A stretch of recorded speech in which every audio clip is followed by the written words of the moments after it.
നമസ്കാരം, മലയാളി വാർത്തയിലേക്ക് സ്വാഗതം. വീണ്ടും SFI അതുപോലെ തന്നെ ഗവർണർ പോരാട്ടം ശക്തമാവുകയാണ്. അതിനിടയിൽ SFI DGP പോരാട്ടത്തിലേക്ക് കാര്യങ്ങൾ കടക്കുമോ എന്ന ചോദ്യം, അതിനുള്ള സാഹചര്യങ്ങൾ ഒരുങ്ങുകയാണോ എന്നതടക്കമുള്ള ഒരു ചോദ്യമാണ് ഇപ്പോൾ ശക്തമാകുന്നത്. കേരള സർവകലാശാല ആസ്ഥാനം കയ്യേറി SFI പ്രവർത്തകർ നടത്തിയ പ്രതിഷേധത്തിനെതിരെ DGPക്ക് VC പരാതി നൽകി. കേരള സർവകലാശാല വിഷയത്തിൽ നിലപാട് കടുപ്പിച്ച് അധിക ചുമതലയുള്ള VC ഡോക്ടർ സിസ തോമസ് ആണ് ഇത്തരത്തിലൊരു നീക്കം നടത്തിയിരിക്കുന്നത്. രജിസ്ട്രാർ ഡോക്ടർ KS അനിൽകുമാർ ക്യാമ്പസിൽ കയറരുതെന്നും ഔദ്യോഗിക ചുമതലകൾ വഹിക്കരുതെന്നും കാട്ടി VC അദ്ദേഹത്തിന് നോട്ടീസ് നൽകിയിരുന്നു. വിലക്ക് ലംഘിക്കുകയാണെങ്കിൽ കർശന അച്ചടക്ക നടപടിയിലേക്ക് കടക്കുമെന്നതടക്കമുള്ള നിർദ്ദേശങ്ങളാണ് നോട്ടീസിൽ വ്യക്തമാക്കിയിരിക്കുന്നത്. പ്രക്ഷോഭത്തിൽ സർവകലാശാലയ്ക്ക് കനത്ത നാശനഷ്ടമുണ്ടായെന്നും കുറ്റക്കാർക്കെതിരെ കർശന നടപടി സ്വീകരിക്കണമെന്നും പരാതിയിൽ വ്യക്തമാക്കിയിട്ടുണ്ട്. എന്തായാലും DGPക്ക് VC പരാതി നൽകിയിരിക്കുകയാണ്. പരാതിയിൽ SFIക്കെതിരെ കടുത്ത വിമർശനമാണ് ഉന്നയിച്ചിരിക്കുന്നത്. പ്രതിഷേധത്തിൽ സർവകലാശാലയ്ക്ക് കനത്ത നാശനഷ്ടമുണ്ടായെന്നും കുറ്റക്കാർക്കെതിരെ കർശന നടപടി സ്വീകരിക്കണമെന്നുമാണ് പരാതിയിൽ ആവശ്യപ്പെട്ടിരിക്കുന്നത്. കഴിഞ്ഞ ദിവസം പോലീസ് നോക്കി നിൽക്കെയാണ് 1.5 മണിക്കൂറോളം സർവകലാശാല ആസ്ഥാനം SFI പ്രവർത്തകർ കൈയടക്കിയത്. വലിയ രീതിയിലുള്ള പ്രതിഷേധമുയർന്നു. VCയുടെ മുറിയിലേക്ക് കയറി ചെല്ലാനുള്ള അത്തരത്തിൽ വരെ കാര്യങ്ങൾ എത്തി നിൽക്കുന്നു. ഇതുമായി ബന്ധപ്പെട്ട് സംസ്ഥാന സെക്രട്ടറി PS സഞ്ജീവ് ഉൾപ്പെടെ 27ഓളം പേരെയാണ് കന്റോൺമെന്റ് പോലീസ് കഴിഞ്ഞ ദിവസം അറസ്റ്റ് ചെയ്തത്. ഗവർണർ പങ്കെടുത്ത ചടങ്ങിലെ ഭാരതാംബ ചിത്ര വിവാദവുമായി ബന്ധപ്പെട്ട് രജിസ്ട്രാറെ VC doctor Mohan Kunnumal suspend ചെയ്തിരുന്നു. തുടർന്ന് മോഹൻ കുന്നുമൽ റഷ്യയ്ക്ക് പോയതിനെ തുടർന്ന് ഡോക്ടർ സിസ തോമസിന് അധിക ചുമതല നൽകി. കഴിഞ്ഞ ദിവസം ഡോക്ടർ സിസ തോമസ് ഉൾപ്പെടെ സിൻഡിക്കേറ്റ് യോഗം ചേർന്നപ്പോൾ രജിസ്ട്രാറുടെ സസ്പെൻഷൻ റദ്ദാക്കിയതായി ഇടത് സിൻഡിക്കേറ്റ് അംഗങ്ങൾ അറിയിച്ചിരുന്നു. പക്ഷേ അജണ്ടയിലില്ലാത്ത കാര്യം ചർച്ച ചെയ്യാൻ കഴിയില്ലെന്ന് കാട്ടി യോഗം താൻ പിരിച്ചുവിട്ടിരുന്നുവെന്നും സസ്പെൻഷൻ റദ്ദാക്കിയിട്ടില്ലെന്നുമായിരുന്നു VC ഡോക്ടർ സിസ തോമസ് വ്യക്തമാക്കിയത്. തുടർന്ന് രജിസ്ട്രാറുടെ ചുമതല ഡോക്ടർ മിനി കാപ്പന് നൽകിയതായും VC വ്യക്തമാക്കി. പക്ഷേ ഈ വിഷയത്തിൽ ഹൈക്കോടതി ഇടപെട്ടില്ല. ഹൈക്കോടതി ഇടപെടാതിരുന്ന സാഹചര്യത്തിൽ രജിസ്ട്രാർ ഡോക്ടർ അനിൽകുമാർ തിരികെ ചുമതലയേൽക്കുകയായിരുന്നു. ഇതോടെ സർവകലാശാലയിൽ 2 രജിസ്ട്രാർമാർ ഉള്ള അവസ്ഥയിലേക്ക് കാര്യങ്ങൾ എത്തി.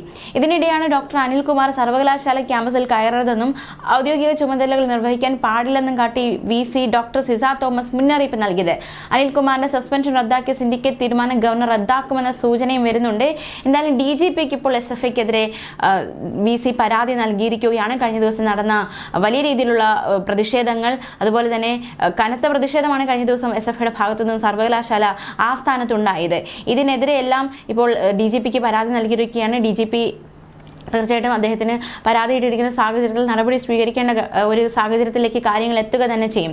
കഴിഞ്ഞ ദിവസം SFI നടത്തിയ പ്രതിഷേധത്തിനിടെ വലിയ രീതിയിലുള്ള ഒരു വെല്ലുവിളികളാണ് SFI നേതാക്കന്മാർ നടത്തിയിരിക്കുന്നത്. അതായത് ഇന്ന് പണിമുടക്ക്, ഈ പണിമുടക്ക് കഴിഞ്ഞു വരുന്ന ദിവസം മുതൽ ഈ ഒരു സമരം ശക്തി പ്രാപിക്കും, അല്ലെങ്കിൽ ഇത്തരത്തിൽ ഗവർണർ നടപടികൾക്കെതിരെ ശക്തി പ്രാപിക്കും, ശക്തിയായ സമരം നടത്തുമെന്നടക്കമുള്ള ഒരു മുന്നറിയിപ്പാണ് അവരുടെ ഭാഗത്തു നിന്നും ഉണ്ടായിരിക്കുന്നത്. എന്തായാലും കഴിഞ്ഞ ദിവസം SFI പ്രവർത്തകർ പ്രതികരിച്ചു. ഈ ഒരു സമരത്തിനെതിരെ, സമരം ശക്തി പ്രാപിക്കുന്നതിനെ കുറിച്ചും മറ്റു കാര്യങ്ങളും ഒക്കെ പ്രതികരിച്ചിരുന്നു.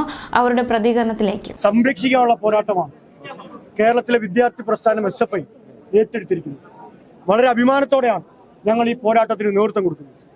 നിങ്ങൾ നോക്കൂ, ഈ കേരളത്തിലെ ജനങ്ങൾ രാഷ്ട്രീയമായി തമസ്കരിച്ച മുന്നണിയാണ് സംഘപരിവാരത്തിന്റെ രാഷ്ട്രീയ മുന്നണി കേരളത്തിൽ. ആ രാഷ്ട്രീയ മുന്നണിക്ക് രാഷ്ട്രീയ പിൻബലം ഉണ്ടാക്കാൻ വേണ്ടിയാണ് കേരളത്തിലെ ഉന്നത വിദ്യാഭ്യാസ മേഖലയിലെ പുറംവാതിലുകളിലൂടെ നിയമനം നടത്താൻ സംഘികളായ ഗവർണർമാരെ കേരളത്തിനകത്ത് കൊണ്ടിരുത്തുന്നത്. എത്ര മനോഹരമായിട്ടാണ് കേരളത്തിലെ ഉന്നത വിദ്യാഭ്യാസ രംഗം കഴിഞ്ഞ 9 വർഷക്കാലം മുന്നോട്ട് പോകുന്നത്. കേരള യൂണിവേഴ്സിറ്റി NAC അക്രഡിറ്റേഷൻ 9ാമത് വന്നു. കാലിക്കറ്റ് യൂണിവേഴ്സിറ്റി മുന്നിൽ വന്നു. MG യൂണിവേഴ്സിറ്റി മുന്നിൽ വന്നു. ക്യുസാറ്റ് മുന്നിൽ വന്നു. ഇങ്ങനെ കേരളത്തിന്റെ അഭിമാനമായ ഉന്നത വിദ്യാഭ്യാസ മേഖലയെ തകർക്കുക എന്നത് രാജ്യം ഭരിക്കുന്ന RSSന്റെ ഉദ്ദേശമാണ്. ഞങ്ങൾ ചോദിക്കുന്നത്, ഈ രാജ്യത്ത് ഒരു മയിൽക്കുട്ടി പോലും ഉണ്ടാക്കാത്ത RSS ഈ കേരളത്തിലെ ഉന്നത വിദ്യാഭ്യാസ മേഖലയെ എന്തിനാണ് തകർക്കുന്നത്? ഈ രാജ്യത്തിന്റെ സ്വാതന്ത്ര്യ സമരത്തിലോ ഈ രാജ്യത്തിന്റെ തന്നെയോ ചരിത്രത്തിൽ ഒരിടവുമില്ലാത്ത RSS വർത്തമാന കാലത്ത് ഈ രാജ്യം ഉണ്ടാക്കിയ എല്ലാ നന്മകളെയും തകർക്കാൻ ശ്രമിക്കുകയാണ്. 4-5 VCമാർ സംഘപരിവാരകാരായവർ അവർ കയറിയിരുന്ന് ഈ കേരളത്തിലെ സർവകലാശാലകളിൽ തോന്നിവാസം കാട്ടിക്കൊണ്ടിരിക്കുകയാണ്. KUHSന്റെ VCയാണ് താൽക്കാലിക VCയായി ഈ കേരളത്തെ കൊണ്ട് നിയമിച്ചത്. നിങ്ങൾ എവിടെയെങ്കിലും കേട്ടിട്ടുണ്ടോ താൽക്കാലികക്കാരന് താൽക്കാലികക്കാരിയെ വെക്കുന്നത്? ഒരു ചരിത്രത്തിലിടമില്ലാത്ത നിലയിൽ താൽക്കാലികക്കാരനായ ഒരു VCക്ക് താൽക്കാലികക്കാരിയായ ഒരു VCയെ കൊടുത്തിരിക്കുകയാണ്. ചക്കിക്കൊത്ത ചങ്കരിയാണ് RSS ഇവിടെ കൊണ്ടുവച്ചിരിക്കുന്നത്? എന്താണ് അവരിവിടെ കാണിക്കുന്നത്?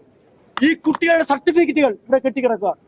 വിദ്യാർത്ഥി വിഷയങ്ങൾ VC-യുടെ മേശപ്പുറത്ത് തുറന്ന അടഞ്ഞ കടലാസായി ഫയലുകളായിരിക്കാം. അതൊന്നും ഒപ്പിടാൻ അവർക്ക് സമയമില്ല. അതിലൊന്നും തിരിഞ്ഞു നോക്കാൻ അവർക്ക് സമയമില്ല. അവരെന്താ കാട്ടിക്കൊണ്ടിരിക്കുന്നത്? ഉദ്യോഗസ്ഥരെ കൈകാര്യം ചെയ്യുക. ഇവിടെ ആത്മാർത്ഥമായി പണിയെടുക്കുന്ന ഉദ്യോഗസ്ഥരെ പുറത്താക്കി. ഇവിടെ വിദ്യാർത്ഥി വിഷയങ്ങൾക്ക് വേണ്ടി സമരമുയർത്തുന്ന SFI-ക്കാരെ കൈകാര്യം ചെയ്തു. ഇങ്ങനെ ഈ സർവകലാശാലക്കകത്ത് ഇരുന്നു പോകാം എന്നാണ് VC-യും VC-യുടെ രാജാവെന്ന് VC കരുതുന്ന ഗവർണറും വിചാരിക്കുന്നതെങ്കിൽ, പ്രിയപ്പെട്ട VC-മാരെ, പ്രിയപ്പെട്ട ഗവർണർമാരെ, ഇത് കേരളമാണ്, ഓർത്തോളണം എന്ന് പറയാൻ SFI ആഗ്രഹിക്കുക. ഇത് കേരളമാണ്, സമര പോരാട്ടങ്ങളുടെ പൈതൃകമുള്ള കേരളമാണ്. അങ്ങനെ RSS-ന് പുറംവാതിലൂടെ വന്ന് പിടിച്ചുകൊണ്ട് പോകാൻ മാത്രമുള്ള കമരക്കരുത്തല്ല ഈ കേരളത്തിന്റെ സമരക്കരുത്ത് നടന്നത്. ഇന്ന് അവരതറിയുക. അതിശക്തമായ സമരം SFI മുന്നോട്ട് കൊണ്ടുപോകും. ഒരു സന്ധിയുമില്ലാത്ത സമരം ഈ RSS-നെതിരായി കേരളത്തിലെ ഉന്നത വിദ്യാഭ്യാസ മേഖലയെ പിടിച്ചമർത്താൻ ശ്രമിക്കുന്നവർക്കെതിരായി നടത്തും. ഇത് SFI വേഴ്സസ് ഗവർണർ സമരം. ഞങ്ങൾ ആവർത്തിച്ച് വീണ്ടും പറയും. ശിവപ്രസാദ്, സമരം ഇവിടെ ഇപ്പോൾ അവസാനിപ്പിക്കുകയാണോ? ഞങ്ങൾ ഇവിടെ ഇരിക്കുകയാണ്. ഈ സമരം ഇന്നത്തെ സമരം നമ്മൾ ഈ നിലയിൽ മാർച്ചെടുത്തു. നാളെ ഇപ്പൊ പണിമുടക്കാണ്. പണിമുടക്കിന് ഐക്യദാർഢ്യം പ്രഖ്യാപിച്ച് കേരളത്തിലെ മുഴുവൻ വിദ്യാർത്ഥികളും നാളെ പണിമുടക്കിന് ഐക്യദാർഢ്യം പ്രഖ്യാപിച്ചുള്ള സമരത്തിലാണ്. മറ്റന്നാൾ തുടർന്നുള്ള മാർച്ച് കേരള യൂണിവേഴ്സിറ്റിയിലേക്കും ഒപ്പം തന്നെ രാജ്ഭവനിലേക്കും തുടർന്ന് മാർച്ച് SFI നേതൃത്വത്തിൽ ഇതുപോലെ തന്നെ സംഘടിപ്പിക്കും. 1 ഇഞ്ച് SFI പുറകോട്ട് പോകില്ല. ഇത് കേരളത്തിലെ ഉന്നത വിദ്യാഭ്യാസം, നമ്മുടെ മക്കളുടെ, ഈ കേരളത്തിലെ സാധാരണക്കാരുടെ മക്കൾ, കർഷക തൊഴിലാളികളുടെ, മത്സ്യത്തൊഴിലാളികളുടെ, പട്ടിണിപ്പാവങ്ങളുടെ, സാധാരണക്കാരുടെ മക്കൾക്ക് തുച്ഛമായി പഠിക്കാൻ കഴിയുന്ന വ്യവസ്ഥയിൽ ഉണ്ടാക്കിയ കേരളത്തിലെ പൊതുവിദ്യാഭ്യാസമാണ്, ഉന്നത വിദ്യാഭ്യാസമാണ്. ആ ഉന്നത വിദ്യാഭ്യാസത്തെ ഒന്ന് തകർത്ത് കളഞ്ഞ് കേരളത്തിനകത്ത് അങ്ങ് ഇറങ്ങി നടക്കാം, ഒന്ന് തെക്കുവടക്ക് നടക്കാം എന്നൊരു ഗവർണറും കരുതേണ്ടതില്ല. ഞങ്ങൾ ചോര കൊടുത്ത് സമരം ചെയ്തുണ്ടാക്കിയ കേരളത്തിലെ ഉന്നത വിദ്യാഭ്യാസ മേഖല, അതിനെ ചോര കൊടുത്തും ജീവൻ കൊടുത്ത് സംരക്ഷിക്കാൻ ഈ കേരളത്തിലെ SFI-ക്ക് അറിയാം. ആ പണി ഞങ്ങൾ ചെയ്യുന്നതിന്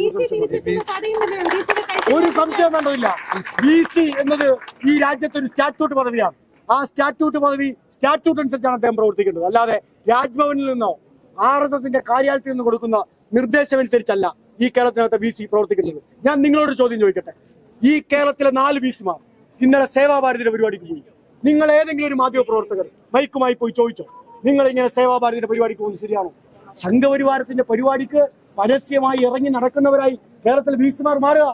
എവിടേക്കാ പോകുന്നത്? ആരോടാണ് ഇവർക്ക് കൂറ്? ആരോടാണ് പ്രതിബദ്ധത? കേരളത്തിലെ ഗവൺമെന്റാണ് ശമ്പളം കൊടുക്കുന്ന നല്ല ധാരണ ഇവർക്കൊക്കെ വേണം. 6 ഏക്കർ ഗോവയിൽ നിന്ന് കെട്ടുകണക്കിന് പെട്ടിക്കകത്തുകൊണ്ടുള്ള പണത്തിന് എടുത്തിട്ടല്ല ഇവമാർക്കാർക്കും ഒറ്റൊരെണ്ണത്തിനും ശമ്പളം കൊടുക്കുന്നത്. അത് കേരളത്തിലെ വിദ്യാർത്ഥികളുടെ ഉൾപ്പെടെ ഫീസിൽ നിന്നും കേരളത്തിലെ മനുഷ്യരുടെ നികുതി പണത്തിനും കൊടുക്കുന്ന ശമ്പളമാണ്. RSS-ന് മുന്നിൽ മുട്ടിലാണ് ചാൻസലർ എന്ന് അദ്ദേഹം ഓർക്കേണ്ടത്. ചാൻസലർ അദ്ദേഹത്തെ ആരാണാക്കിയത്? അദ്ദേഹത്തിന് തെറ്റിദ്ധാരണയുണ്ട്. അദ്ദേഹം രാജ്ഭവനിലേക്ക് വന്ന് കയറിയപ്പോ അദ്ദേഹത്തിന് കൊടുത്തുവിട്ടതാണ് ചാൻസലർ പദവി എന്നാണ്. അദ്ദേഹത്തിന്റെ ഫ്രസ്ട്രേഷൻ ഒക്കെ നമുക്ക് നല്ലപോലെ അറിയാം. നിങ്ങൾ ഗോവയിൽ പോയി അന്വേഷിച്ചാൽ മതി. മുഖ്യമന്ത്രിയാവാൻ വേണ്ടി കുറെ നാൾ നടന്നതാ. ആര്? രാജേന്ദ്ര അർലേക്കർ ഗോവയിൽ. അങ്ങനെ മുഖ്യമന്ത്രിയാവാൻ വേണ്ടി ഗോവൻ തീരത്തൂടെ തെക്ക് വടക്ക് നിരാശനായി അലഞ്ഞു നടന്നപ്പോഴാണ് ഇനി മോനെ നീ ഇനി മുഖ്യമന്ത്രി ആവണ്ട, നിനക്ക് ഞാൻ നല്ലൊരു പദവി തരാം എന്ന് പറഞ്ഞ് രാജ്ഭവനിലെ കസേരയെ കൊണ്ട് ഇരുത്തിയിരിക്കുന്നത്.